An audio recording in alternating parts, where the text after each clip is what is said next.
Hello everybody and welcome to the Real Housewives Edit.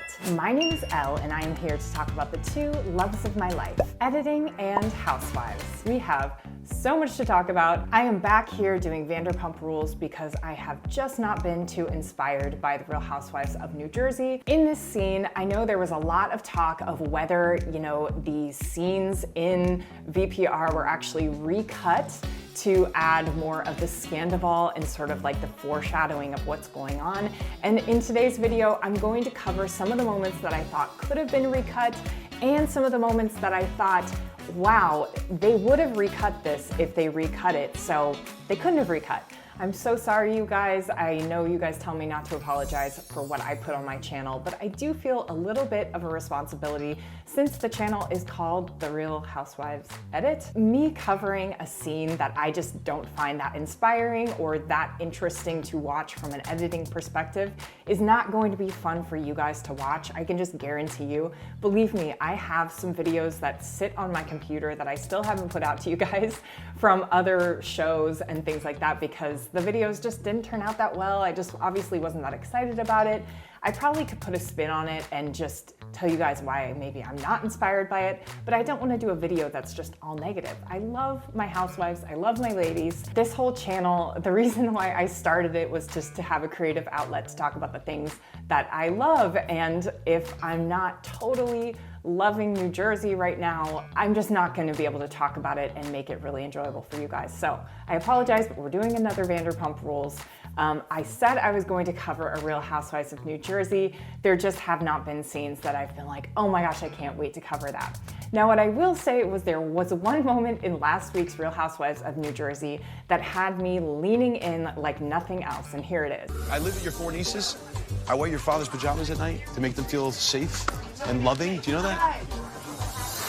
Did I hear it right? It says he wears Teresa and Joe's father's pajamas to make the girls feel comfy. That was a lean-in moment for me. And the strangest thing about that whole thing, and I guess we are covering Little Housewives right now, was that exchange was in a kind of like coming up in the episode ahead. And they even used like a small sound effect when they cut back to Joe Gorga, who was looking at him like he was crazy. In my opinion, rightfully so, because first of all, those girls are grown. Second of all, I don't know. If I heard about someone wearing my late father's pajamas, I don't even want to go there. It was a very strange moment for me. I was like, this is what I want to know about. The reason why New Jersey just isn't doing it for me, besides just the storylines that are a little bit tired, you guys, we've talked about this in the comments below. I think it's just that things feel a little bit manufactured. And whenever I feel that manufactured vibe where it's just like drama for the sake of drama, I start to check out. I get this feeling that like some of the newbies, I talked to you guys about my thoughts on Jen Fessler, who I think is actually Kessler. I'm sorry. Jen, the cheese eater. She, I think, is probably a really cool person in real life. Like, I would love to probably hang out with her, but just on screen, I think she's putting on too much in a lot of moments. Even in the moments where she's not putting on, she's trying to be like the voice of reason. I don't like it. And I'm not just commenting on them, guys, just to comment on them. I'm commenting on them really from a production standpoint. Like, if I was watching this as a producer, as an editor, who would I be the most excited about? What storylines would I really want to like kind of go towards? Danielle, I think is great, but I do think she's also seen too many seasons of The Housewives. Let's just put it that way. Like, there's some of these people that come in, they just feel like they're trying to put on a housewife. I don't know if you guys ever watched Danielle Schneider from Bitch Sesh. She had a show on Hulu called The Real Housewives, and I thought the first season of that was so good. Sometimes though, when I am watching New Jersey, I feel like I'm watching a great episode of Housewives because it does feel like just stuff is kind of put on. I want to see real storylines play out. I want to see real stuff. I'm really actually interested in the whole thing with Dolores and Frank and her new boyfriend. Like, that to me is interesting. Now, that isn't like blowing up fights at each other, everyone's at each other's throats, but it's interesting. Like, I want to, that's the stuff that I would be leaning towards if I was a producer.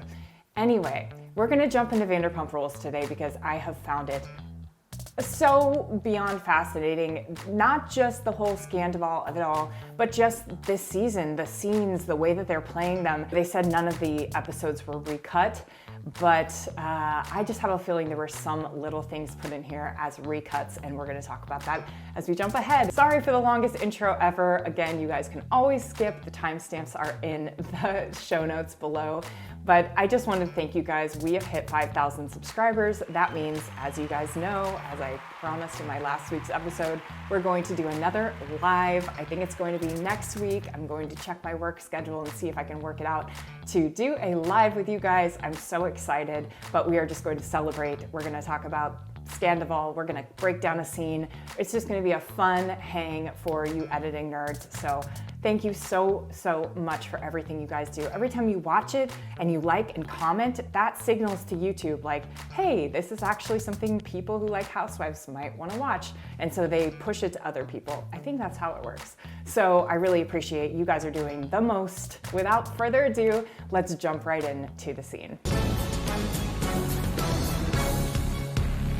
What's up? Oh my god. Hey, what's up? What's up? Guys' night means nothing. Okay, so this is a continuation of last week's scene where Charlie and Rachel, show up at the guys' night, and obviously, you know, Sheena's already there, so the guys' night is already kind of ruined. By the way, we had a mom's night out. I had a mom's night out with the parents of my child who's now in school, and some of the husbands came, and I literally thought in my head, like, I should say, girls' night means nothing, and look around and see who are my people. But I didn't do that. I should have, though. It would have been, I would have definitely found the friends that, you know, are lifetime friends. Anyway, so what they really did with this intro, right? The girls walk in, they cut to James and this other character, and you hear that knife sharpening sound. Almost like a James, like, realization moment, if you will. And then they cut to Schwartz. Obviously, there's that, you know, the storyline with Schwartz and Raquel. They have that sort of uncomfortable look from Schwartz. As you guys know, that look might have been grabbed from another part of the scene, who knows? But they really wanted to kind of set the stage for this Raquel and Charlie intro, right? Setting the stage means showing that, you know, obviously James is upset about it. You get the knife sharpening, and you get Schwartz looking uncomfortable. Not to mention, you hear Sandoval in the background being very welcoming to the girls showing up. What's up? Oh my god. What's up? That's one part that I think could have been re-edited. That is such an easy edit, just to add in his voice. And maybe it was there before. Don't come at me if you are an editor and you see this and you're like, that was not re-edited if you work on VPR. But it could have been, you know, these are edits that would have been very easy just to drop in Sandoval's audio there where he's like, hey, what's up? You know, they could have even grabbed it from another scene where he's saying, hey, what's up? Just to kind of show that he's very effusive about the girls showing up. So that's one place where I feel like there could have been a re-edit. Hi, Charlie. You good? How you doing? I'm good. How are you? How are you? Good. Okay, so again, they're kind of setting it up, right? They have this sort of wider shot where they have Sandoval hugging Charlie and Raquel's right there in the shot.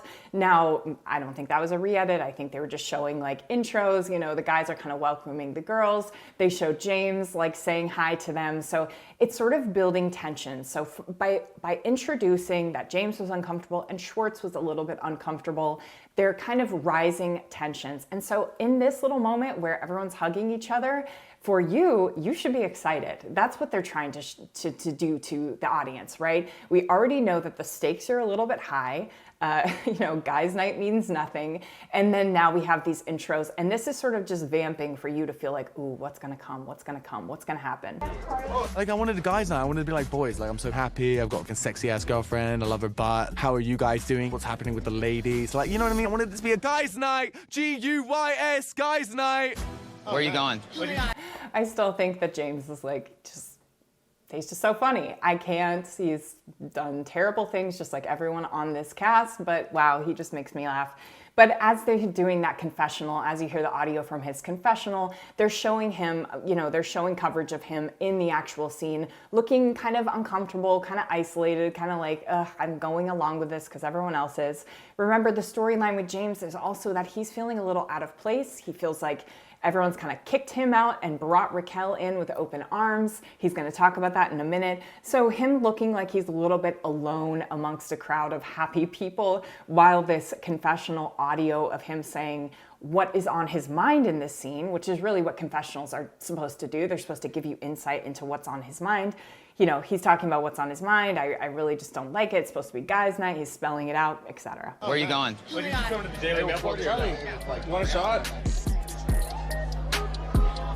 Okay, so that moment right there, I feel like could have been added in. Like I said in one of my last videos, I do think that the editors had an idea about this Sandoval Raquel thing from the very start, because remember, editors see everything. They see little glances, they see all that stuff, and if they're smart, which they usually are, they pick up on those things and they go, and they see it so many times. When you edit, you see footage so many times because you're going back and fixing things, you're adding things. So you'll see someone's look 1,000 times. When you see a look 1,000 times, you go, gosh, that actually looks like something's going on underneath there. Editors have this unique thing that they get to see repeated moments over and over in the cutting room that you and I only see once, or if you're watching my video, you might see it once or twice. But you know, editors really, they get an insight to all of that. But that moment right there where Sandoval is walking out, such one of those moments that I think is very relatable. He looks like he's about to ask the girls something like, do you want something? It looks like sort of like one of those, right? Raquel looks like she notices him, but is purposely not looking at him. That was the vibe I got. I would love to hear your guys' comments below. Tell me what you felt, but I've been in that situation before where you have a crush on someone, they kind of come over, and then you're like, okay, I don't know what to say or whatever, but I'm also gonna try to play it cool, so I'm gonna pretend not to look at them. That was the vibe I got. I got major flirtation vibes from them too in this little scene there. And I felt like that little moment of him walking away, almost saying something to them, her kind of like obviously seeing him, but not saying anything to him, not like socially lubricating the moment.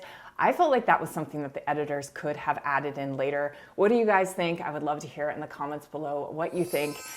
It was just, it to me felt like if they want to build this Scandoval storyline, which they obviously do, and it's obviously true, and they want to hint to it maybe a little bit more to keep our interest piqued, that right there would be a good, relatable moment. What do you guys think?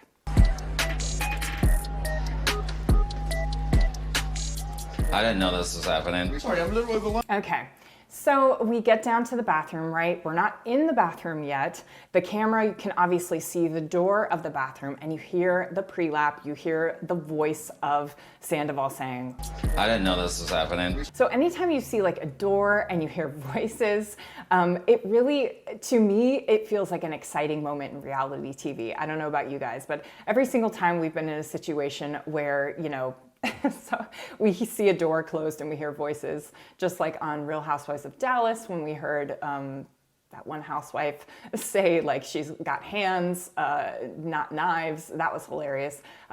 You know, from Real Housewives of Salt Lake City, you have the whole, you know, Meredith is a, you know, hoe of New York, all of that. So it kind of does pique your interest. Just take note that whenever you see like a door and you hear voices, you lean in. Like, that's totally on purpose. They could have cut straight to this part where the guys are actually in the bathroom. Clearly, they're just like in the mirror. Instead, they left a little bit in of that door, and that's totally on purpose. Yeah. No, I know it's a lot. It's a lot. Yeah. My ex-fiance just walked in. I don't We're having know. a guy's night. This is I not a don't- guy's night. This I is know. not a guy's night. You know what The happened? absolute opposite. How do you think Ali's gonna think at home? Like, why are you hanging? This is not editing related, but they left all this in, just, it's exposition, if you will.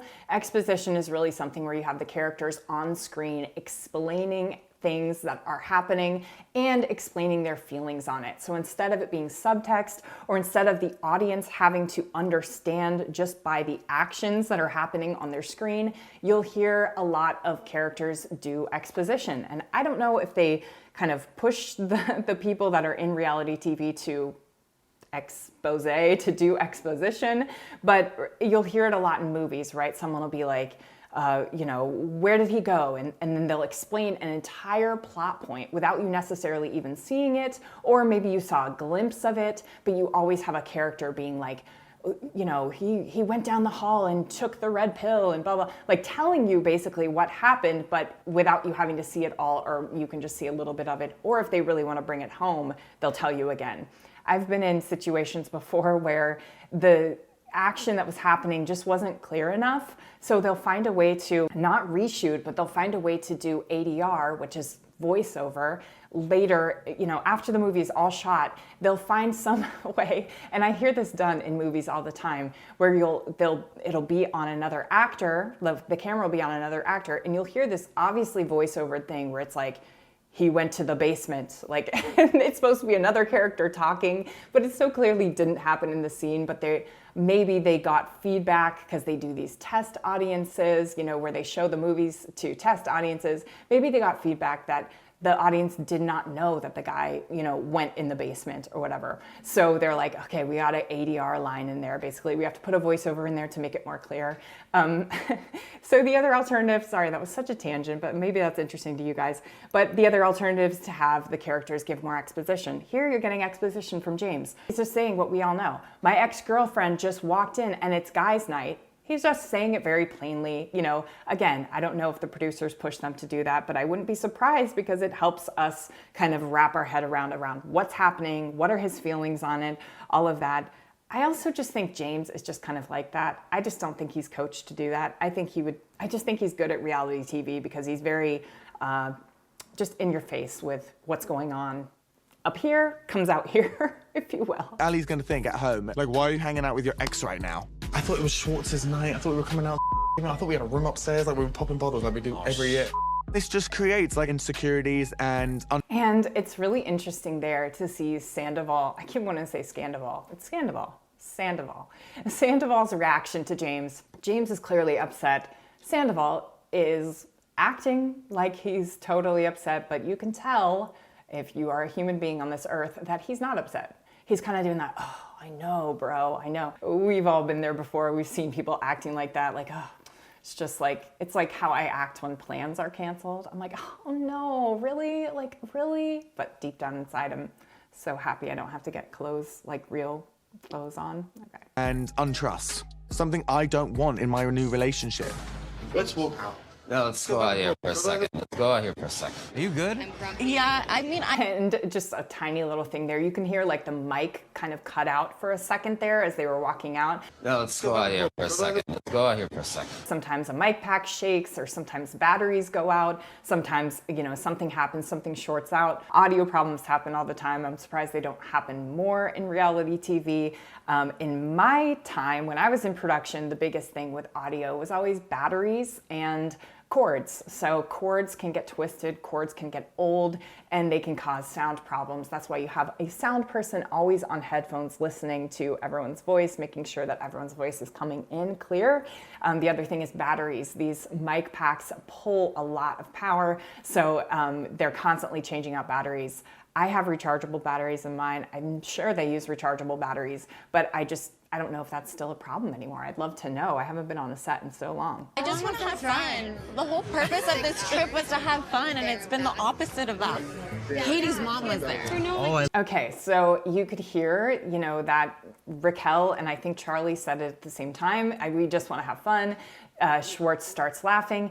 And then as she starts explaining it, right, which I just think this conversation was more just, it wasn't that serious, but they're making it more serious by this music cue. Let's listen to it. Join us. I know. She's Love Terry. She loves you too. Love Terry. She loves you too. Where you at? She's my girl. But you know, I had to explain in front of.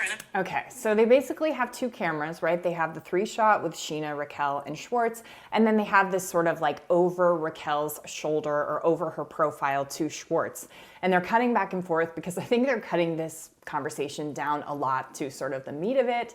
I don't know if it's just me, but I feel like Raquel is probably one of those people who can drag on a story, which is fine in real life. I can definitely do that. But for TV, they want to get to the meat of the conversation. They also want to get Schwartz's reaction because she's basically talking about his ex-wife, who he's still purportedly close to. And she's basically talking bad about her to him. And, you know, he's trying to say like, oh yeah, I love my mother-in-law. You know, he's trying to go down almost like the diplomatic road. And she's kind of not taking the hint.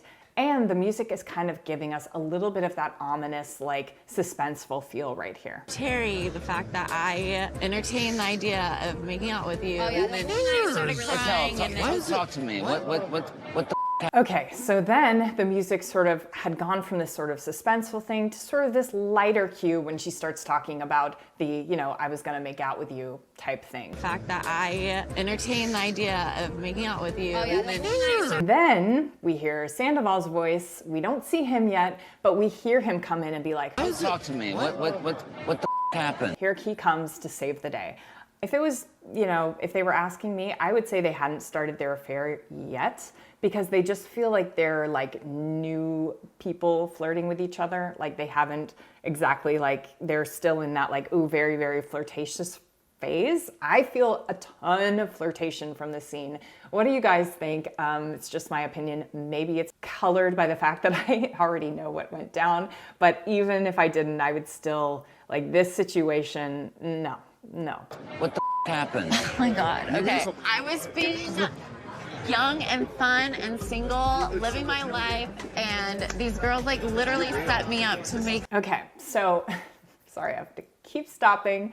But as, you know, Sandoval's like, come on, baby, tell me what's going on. She starts talking. You can see they even pull back to this wide shot where Charlie is going in front of Sandoval and she's going to sit down. And he's like so into Raquel's story. He even like pushes her, kind of moves her and like leans forward again. I don't know if they cut that in. Like they could have cut that in to kind of show this connection between Raquel and Sandoval. I wonder if before it was cut with just her telling the story and they could have thrown this in. I don't know, or maybe it was there before. I'd be very curious, but that would be another cut. If it was me as an editor and they said, can you put more of this Raquel and Sandoval kind of chemistry into the cut before it actually gets, you know, goes out, I would say, okay, I'm gonna put a lot of his reactions to her because that is just something that, you know, when there's sort of flirtation happening, there's not a lot of necessarily just people talking, but it's a lot of what's going on when the other person is talking. What does the other person look like? What does Sandoval look like when she walks in the restaurant? What does he look like when she's telling the story about Katie and them leaving the trip? What does he look like? And here he looks too interested, in my opinion. To make me seem like I'm only chasing after guys that they're interested in. Lala goes, honestly, Raquel, Okay, so I thought that was interesting. That moment right there made me think they didn't recut it because when she says that thing about, you know, chasing after men that they're only interested in, and they did that sort of push in on Sandoval and Charlie, I thought they could have easily put one of the knife sharpening sounds in there. And I actually think it would have worked perfectly if they had cut to Sandoval because they had that push in on him, put that knife sharpening sound just to hint to the audience a little bit of like, is there something to that, right? So when I saw that moment and I saw no sort of sound effect being added there, I said, oh, maybe they didn't recut this. Maybe it's exactly how it was cut and they're just super smart with it. I don't know. What do you guys think? really concerned about you right now. Honestly, I would never trust you around my man. And I said, well, it's a good thing you don't have one. Good thing you stood up for yourself. Okay. So it's just weird to me. Like she is telling this story and I think she's really, I think at this point, and this was later in the episode, I felt this way too. I feel like Raquel is like trying to get her moments where, you know, the music stops and they push in on Raquel and she's saying her bold things. Like she, I think, wanted like a really strong reaction there from everyone that she said this great comeback. But they really just breezed past it. The editors just breezed past it and they cut straight to Schwartz, who was kind of filling in the silence and being like, so you stood up for yourself, right? It just kind of made me laugh because I'm like, I bet she was watching this back and was like, oh, like it didn't land the way I wanted it to. She does not like to be challenged. You said something again, which made it even better. What did I say? Lala, I shouldn't trust you. You my boyfriend and you were a mistress. Okay, so interestingly enough, again, I think they're cutting this conversation down a lot because they're cutting between lots of different angles. Not to say that when you cut between angles, you're cutting down conversation, not at all. But I think there's been some weird kind of cuts, like quickly to a wide shot, quickly to Charlie, quickly to Raquel, that I feel like they are kind of messing with some dialogue. Again, I don't have to tell you guys, but messing with dialogue doesn't mean they're trying to give someone a bad edit. They're just like maybe cutting out ums and uhs, and people pause and say stuff to someone else that maybe is irrelevant to the scene. So they're like, let's just like cut around that stuff and use the coverage we have. And then they're doing something interesting here where, Charlie's talking and then James is on his phone. And instead of just letting James be on his phone, they're gonna clue us audience in here by using these text bubbles to really show us that, James is communicating with his girl and he's telling her what's going on. So not only are we listening to Charlie, but we're also getting a little bit of tension and the stakes are rising over here with James through the text stuff. So if anyone shouldn't trust you around my boyfriend, it should be you. And then they stormed up and left us at the restaurant, and we had a great time. I bet that felt It good. was amazing. You know that felt good. Okay, so here they are, they're big upping Raquel for her stuff, right? And then they're showing this sort of B story to all of this, which is what James is going through. And I think it's really interesting that they used James for the B story here, because I am really into James's B story. I'm kind of always into James's storylines. There's something about him that I feel for. I think I'm kind of like Lisa Vanderpump in that way. There's something just about James that I kind of root for him a little bit. I think it might come from seeing his mom, who's a little bit iffy, and just hearing things and seeing him kind of open up about things. He's been a horrible person, don't get me wrong. I'm not rooting for him, I don't know. I just root for him on the show. Basically, they're cluing us into this B story because they know we're interested in it. That's just a fact. I think people are interested in James's storylines, whether you like him or hate him. Hearing that Raquel stood up to Lala, I don't know, I'm kind of impressed. That was deep-rooted. That was in there. She is kind of thriving, Okay, so in that moment there, they show how Schwartz is responding to her. He's obviously saying in his confessional that he's kind of into it, that he likes that she's standing up for herself. And then they don't show any of Scandoval. I know it's Schwartz's moment, but if they had recut this scene, I think they would have cut over to Scandoval a little bit, especially as Raquel's kind of doing a cute little smile and all this stuff. I think they would have cut over to him. I don't know. What do you guys think? But that was one moment. This whole video is really me being like, did they recut it? Did they not? Did they recut it? Did they not? And I feel like that one moment, I feel like they would have put his face in there reacting to her being cute, but I don't know. Kind of hot. Everyone has it. What happened to boys' night, bro? Oh, what the I'm passing out. I'm about to go to bed, bro. Okay, so here they have James talking to Schwartz about his B story, right? Saying, I basically can't be here. It's boys' night. Like, what's going on? And you can hear the other voices of the other cast members talking, but clearly in the edit, they turned down the other voices and they turned up Schwartz and James. What happened to boys' night, bro? I'm passing out. I'm about to go to bed, bro. Their conversation is sort of taking precedence over everything in this scene right here. I feel like Raquel is kind of trying to get a rise out of me. She might not be doing it directly, right? Because she never does. But it's a big ball, cluster of negative energy, and I want nothing to do with it. I'm leaving. Okay, so as he's leaving, the music is kind of ramping up, becoming a little bit stronger, right? And his confessional is basically saying what's going on in his head. It's almost like, I'm fed up, I'm not doing this anymore, I'm not gonna be here anymore, I'm not dealing with this. Raquel always gets, handed the benefit of the doubt, and I never do, so I'm gonna get out of here. And the music and the cuts are really supporting all of that, showing him kind of squeezing out of the group, going down the stairs, and now they're gonna show him kind of walking out of the hotel by himself.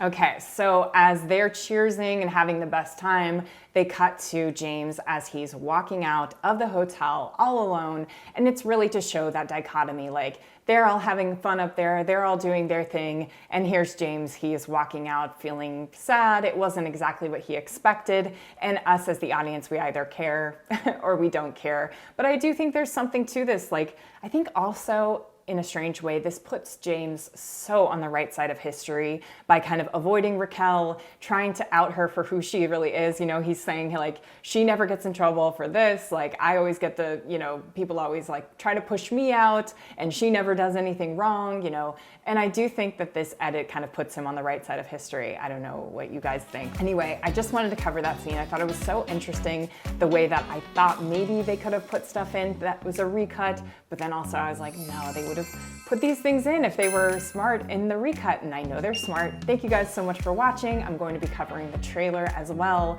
I really appreciate you guys getting us to 5,000. I will be scheduling that live, and until next time. I live with your 4 nieces. I wear your father's pajamas at night to make them feel safe and loving. Do you know that?